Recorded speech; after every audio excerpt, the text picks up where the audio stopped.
सुप्रभात बच्चों, हम लोग बिहारी पढ़ रहे हैं। आज हम लोग बिहारी का जीवन परिचय पढ़ेंगे। तो गागर में सागर भरने वाले रीतिकाल के प्रसिद्ध कवि, हिंदी साहित्य के महान विभूति थे बिहारी जी। ये रीतिकालीन कवियों में बिहारी जी का नाम अधिक प्रसिद्ध, यानी रीतिकाल के सर्वाधिक प्रसिद्ध कवि थे। और इनका जन्म रीतिकाल के प्रसिद्ध कवि थे और इनका जन्म 1603 ईस्वी में ग्वालियर के पास कछुआ गोविंदपुर गांव में माना जाता है। इनके पिता का नाम पंडित केशव राय चौबे था। बचपन में ही ये अपने माता पिता के साथ ग्वालियर से ओरछा नगर आ गए थे।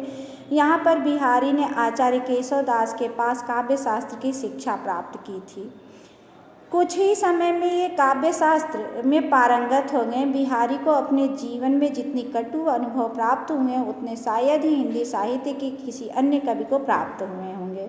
फिर भी जीवन की सारी कटुता पी कर इन्होंने हिंदी साहित्य को अमृत प्रदान किया है। बिहारी राजा जय सिंह के आश्रित कवि थे। ऐसा माना जाता है कि जय सिंह अपनी रानी के प्रेम में राजकाज को भूल गए थे। उन्होंने एक नई नवेली लड़की रानी से शादी किया था, एक नया विवाह किया था, और जब अपने नववधू के साथ ये राजकाज को ही भूल गए थे। और बिहारी उसी समय इनके राज्य में पहुँचे हुए थे और उन्होंने राज्य की दुर्दशा देखा तो बिहारी ने एक पंक्ति लिखी कि नहीं पराग नहीं मधुर मधु नहीं विकास ही काल अलिकल ही सो बिंधियो आगे कौन हवा। तो बिहारी की इसी दोहे ने राजा जयसिंह को अत्यंत प्रभावित किया। यही दोहा लिख के राजा जयसिंह के पास उन्होंने भेजा तो राजा जयसिंह इससे बहुत प्रभावित हुए इस दोहे से, और वो तत्काल अपने भोग विलास में जो लिप्त रहते थे और उससे मुक्ति पाके उन्होंने और राजकाज में वो लीन हो गए, यानी राजकाज में लग गए, तो रुचि लेने लगे। वे राज दरबार में पधारे और बिहारी को सम्मानित किया। उन्होंने जब ये देखा कि इतनी बढ़िया पंक्ति है, उन्होंने लिखा है कि नहीं विकास नहीं मधुर, यानी हे राजन, देखिए इसका अर्थ भी बता रही हूँ, नहीं पराग नहीं मधुर मध, यानी नहीं विकास ही काल अलिकल ही सो बिंधियो आगे कौन हवाल, यानी ना कहीं पराग है और ना मधु है। अब मधु किससे बनता है? परागकणों से ही तो बनता है, यानी फूलों के ऊपर जो फूलों के रस होते हैं उसी तो परागकण बोला जाता है, और उसी से क्या बनता है? मधु बनता है। अब लेखक कह रहा है कि यहाँ कवि लिख रहे हैं कि हे राजा, जब से आप इन राज्य काज के कार्यों में रस लेना ही छोड़ दिए हैं, आप इन कार्यों से आप दूर हो गए हैं, तो इस शासन काल में इस समय कोई भी विकास नहीं हो रहा है, और जो किस भी एक तो विकास नहीं हो रहा, और जो कुछ था अलिकल ही बिंधियो आगे कौन, जो कुछ था यानी कलियों में जो कुछ भी रस था वो मिल गया, यानी वो तो मुगल ले गए हैं, चूस लिए हैं, वो औरंगजेब ही ले गया। भौरा किसको कह रहा? औरंगजेब को कह रहा है, यानी कलियों के सारी, यानी प्रजा को, तो प्रजा की तो अर्थव्यवस्था औरंगजेब ही बिगाड़ दिया है। और उसके बाद भी आप जो हैं राजकाज में आपका कोई रुचि ही नहीं है, आप नवोड़ा रानी के प्रेम में इतने विरक्त हैं, इतने व्याकुल हैं, इतने रत हैं कि रत होगा बेटो, विरक्त माने दूर होना, तो रत हैं, तो देश का कोई विकास है। अब आगे क्या होगा? और जो कुछ था उसको तो औरंगजेब ले गया, मुगल उठा के ले गए, आगे कौन है? आगे इस प्रजा का क्या होगा? यानी अभी तो कुछ प्रजा के पास है ही नहीं है, और राजा भी उसका पत्नी के प्रेम में लगा हुआ है, प्रजा इतनी खराब स्थिति में है, तो आगे इस देश का क्या होगा? यही सोच के इस देश का क्या होगा यही लिख के बिहारी ने भेजा था। और जब बिहारी के इन पंक्तियों को पढ़े तो राजा, सोया हुआ राजा, यानी जो राजा पत्नी के प्रेम में एकदम लिप्त हो गया था, उसके ऊपर कुछ असर पड़ा और वो तुरंत ही कार्यों में प्रभावी ढंग से भाग लेने लगे, राजकाज के बारे में ध्यान देने लगे, और बिहारी के ऊपर बहुत प्रसन्न हुए और उन्होंने बिहारी को इनाम भी दिया। बिहारी विस्मयकारी सृजन प्रतिभा के कवि थे और संपन्न कवि थे। कैसे संपन्न? कविता संपन्न कवि थे। इनकी काव्य प्रतिभा के ऐसे विलक्षण स्वरूप को प्रस्तुत किया है जो हिंदी काव्य जगत के विख्यात कवियों को भी आश्चर्यचकित करता है।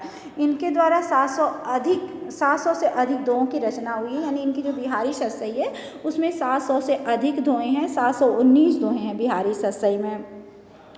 ये दोहे जो हैं ये नीति, यानी जो बिहारी सतसई में जो दोहे हैं बच्चों वो नीति, भक्ति और श्रृंगार पे आधारित दोहे हैं इनकी रचनाओं में। और इनकी एक ही मात्र रचना है बिहारी सतसई है।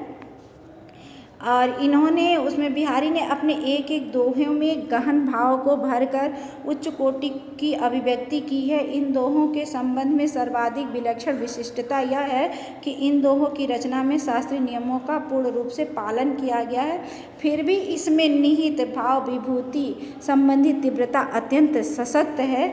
बिहारी के दोहों में नायिका भेद, भाव, विभाव, अनुभाव, रस, अलंकार आदि सभी दृष्टियों से विस्मयजनक अभिव्यक्ति देखने को मिलती है। इनके बाद के अनेक महान कवियों ने बिहारी की महान काव्य प्रतिभा पर टीका लिखने के में गर्व की अनुभूति की है। बिहारी ने श्रृंगार, भक्ति, नीति, ज्योतिष, गणित, आयुर्वेद तथा इतिहास आदि विषयों पर भी दोहा लिखा है। इनके श्रृंगार संबंधी दोहे अपनी सफल और एवं सशक्त भाव भक्ति के लिए विशिष्ट समझे जाते हैं। जो बिहारी के दोहे हैं इन दोहों के संयोग और वियोग के मर्मस्पर्शी चित्र प्रस्तुत किए गए हैं। बिहारी सतसई बिहारी की एकमात्र ग्रंथ है और इसमें 719 दोहे हैं बच्चों। बिहारी की जो भाषा है वो ब्रज भाषा है, यानी रीतिकाल की जो भाषा थी बच्चों तो उसमें ब्रज भाषा ही व्यापक रूप में थी। और बिहारी का जो निधन हुआ था वो 1663 ईस्वी में बिहारी का निधन हो गया था। ऐसा माना जाता है कि बिहारी बहुत दुखी कवि थे, यानी जीवन के बहुत कटु अनुभव बिहारी ने किया था। बिहारी ससुराल में आके बस गए थे और ससुराल में बसना बिहारी के लिए बड़ा घातक हुआ। वहाँ तरह तरह के उन्हें उलाहने सुनने पड़ते थे। उनका जहाँ विवाह हुआ था उनकी पत्नी मायके में ही रहती थी, तो बिहारी भी रह गए थे और उनको बड़ा धिक्कार सहना पड़ा था और वो ससुराल से ऊब के तब राजा जयसिंह के वहाँ चले गए थे। ये कृष्ण भक्त कवियों में इनका नाम गिना जाता है। लेकिन इनकी जो रचनाएं हैं, मुख्य रचनाएं, वो नीति, श्रृंगार और भक्ति तीनों के लिए प्रसिद्ध है। इसीलिए बिहारी की जो सतसई है उसको त्रिवेणी बोला जाता है। किसका? नीति, भक्ति और श्रृंगार का त्रिवेणी बोला जाता है। और बिहारी ने थोड़े ही शब्दों में बहुत कुछ कहने का प्रयास किया है।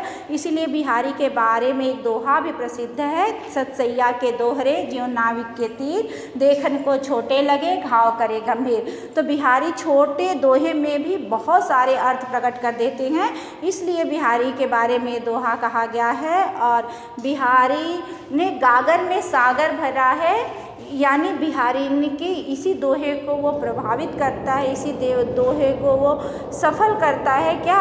गागर में सागर भरना। बिहारी ने छोटे चीज़ों में भी बहुत, यानी थोड़े शब्दों में उन्होंने छोटा सा दोहा तो लिखा है लेकिन उसके अर्थ कूट कूट के निकाले जा सकते हैं।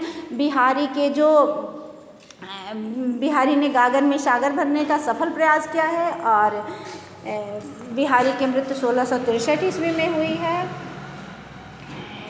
तो बिहारी रीतिकाल के प्रमुख कवि थे। ये बिहारी के बारे में प्रसिद्ध चीज़ें हैं बच्चों, इसको याद रखिएगा। और बिहारी का जीवन परिचय भी आपके बोर्ड के लिए बहुत इम्पोर्टेंट है। धन्यवाद।